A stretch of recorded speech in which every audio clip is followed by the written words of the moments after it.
আসসালামু আলাইকুম। সংবাদে আপনাদের সবাইকে স্বাগতম জানাচ্ছি আমি নুসরাত। শুরুতেই সংবাদ শিরোনাম। ইন্না লিল্লাহ। মধ্যপ্রাচ্যে চলছে একের পর এক ইরানের হামলা। ইহুদিবাদী ইসরায়েলকে চরম শিক্ষা দিতে শুরু করেছে মুসলিমদের এই শক্তিশালী রাষ্ট্র।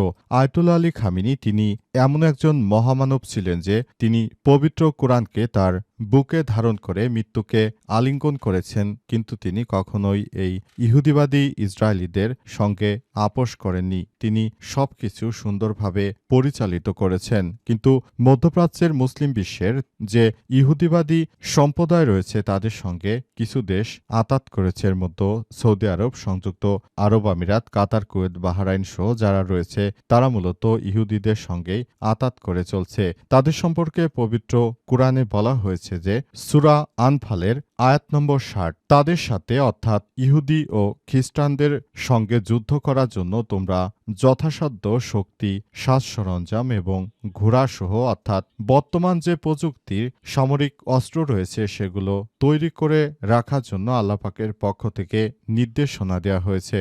দুশমন এবং ইহুদিবাদী যারা রয়েছে অর্থাৎ মার্কিন যুক্তরাষ্ট্র, ইহুদিবাদী ইসরায়েল যারা রয়েছে তাদের উপর আল্লাহ তাআলার পক্ষ থেকেই তাদের সঙ্গে বন্ধুত্ব করতে নিষেধ করা হয়েছে। আর সেই পবিত্র কোরআনের কথা অনুযায়ী আয়াতুল্লাহ আলী খামিনি তার জীবন ব্যবস্থা এবং তার রাষ্ট্র পরিচালনা করছিলেন, কিন্তু সেটি ইহুদিবাদীদের জন্য কাল হয়ে দাঁড়িয়েছে। সেজন্য তারা চক্রান্ত করে আয়াতুল্লাহ আলী খামিনির মতো একজন মহামানবকে হত্যা করল। এই মুহূর্তে আয়াতুল্লাহ আলী খামিনির হত্যার পরও ইরানে একের পর এক হামলা চালিয়ে যাচ্ছে ইহুদিবাদীরা, কিন্তু ইরান দমে যায়নি। ইরান এখন তাদের পাল্টা হামলায় সবকিছু তছনছ করে দিচ্ছে। বাদ যাচ্ছে না মুসলিমদের দালাল খ্যাত এই রাষ্ট্রগুলো। এই যুদ্ধের সর্বশেষ গুরুত্বপূর্ণ সবথেকে তাজা আপডেট সংবাদ আমাদের হাতে এসে পৌঁছেছে। প্রথমেই জানাবো, আতর্কিত হামলায় মার্কিন ইসরায়েলের ১৩টি আকাশযান ভূপাতিত। যুক্তরাষ্ট্র এবং ইসরায়েলের ১৩টি উন্নতমানের আকাশযান এবং ড্রোন ভূপাতিত করার দাবি জানিয়েছে ইরান। আজ দেশটির বিভিন্ন অঞ্চলে তেহরানের হামলায় ভূপাতিত করা হয়েছে এসব আকাশযান। দেশটির Islamic revolutionary guard corps IRGC এর খাতাম আল আনবিয়া কেন্দ্রীয় সদর দপ্তরের বিবৃতিতে এই তথ্য নিশ্চিত করা হয়েছে। এরপর জানাবো, মার্শাল দ্বীপপুঞ্জে পতাকাবাহী তেল ট্যাংকারে হামলার দাবি ইরানের। ইরানের হরমুজ প্রণালী বন্ধ করার পরও কিছু রাষ্ট্র রয়েছে যারা তাদের নিয়মনীতি এবং অবরোধ না মেনে এখন তারা এমনভাবে রাষ্ট্র পরিচালনা করতে চাইছে জন্য তাদের এই জাহাজগুলোকে টার্গেট করা হচ্ছে। এদিকে ইরান ইস্যুতে সংলাপের আহ্বান এরদোয়ানের। মুসলিম বিশ্বের অন্যতম শক্তিশালী দেশ এরদোয়ান তিনি ইতিমধ্যেই জানিয়েছেন যে মুসলিম বিশ্বকে বাঁচাতে হলে অবশ্যই এখন সংলাপ করতে হবে। এই সংলাপ করে তারা এমনভাবে সংলাপ পর্যবেক্ষণ করছে যে সবকিছু একদম ধ্বংসের দ্বার প্রান্তে চলে গেছে। এজন্য মুসলিম বিশ্বকে বাঁচাতে এই মুহূর্তে আমাদেরকে এগিয়ে আসতে হবে বলে জানিয়েছেন মুসলিম বিশ্বের শক্তিশালী এই নেতা।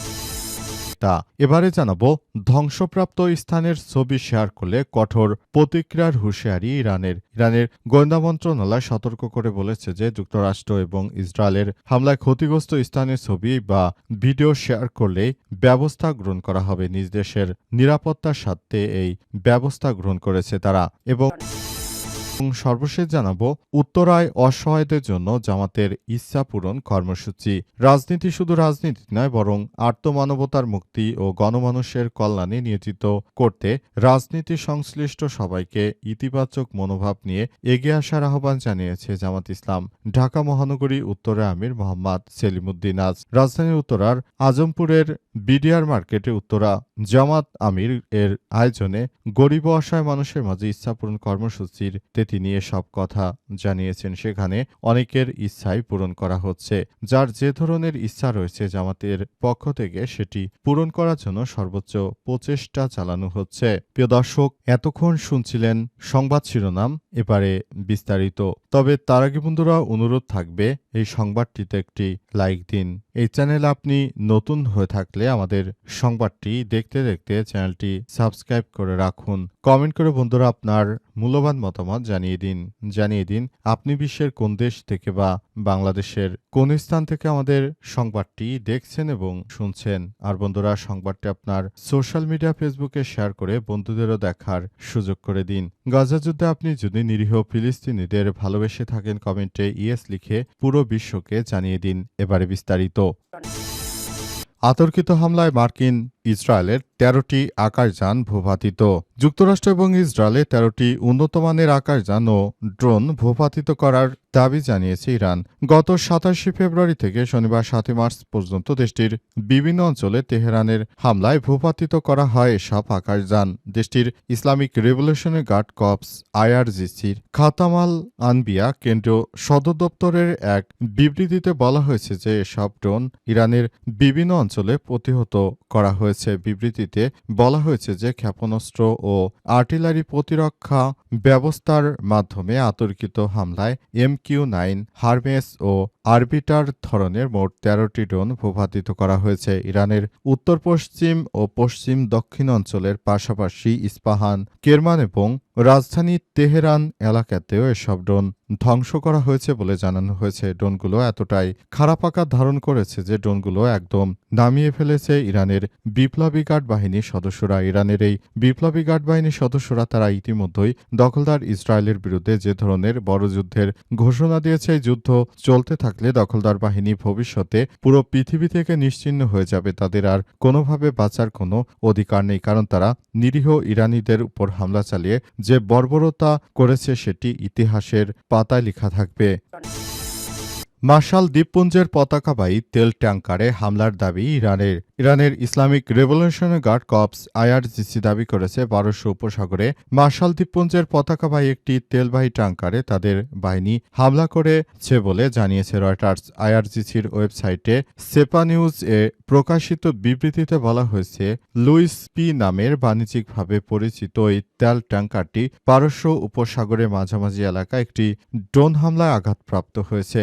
বিবৃতিতে ট্যাংকারটিতে যুক্তরাষ্ট্রের সম্পদের একটি অংশ উল্লেখ করে আইআরজিসি জানিয়েছে যে তবে হামলার ফলে কী ধরনের ক্ষয়ক্ষতি হয়েছে এখন পর্যন্ত সেসব বিষয় নিয়ে এখন পর্যন্ত কেউ কিছু জানাতে পারেনি। তারা বলছে যে না, আসলে মূল বিষয়গুলো হচ্ছে যে সেই ট্যাংকারটি অতটা ক্ষতিগ্রস্ত হয়নি, কারণ এই মুহূর্তে ট্যাংকারটি ধ্বংস করা নয়, বরং ইরান এই মুহূর্তে চাইছে যে ট্যাংকারটি যেন ওই এলাকা ছেড়ে পালিয়ে যায়। কারণ হিসেবে বলা হচ্ছে যে তারা ইরানের অবরোধকে মানতে চায় না।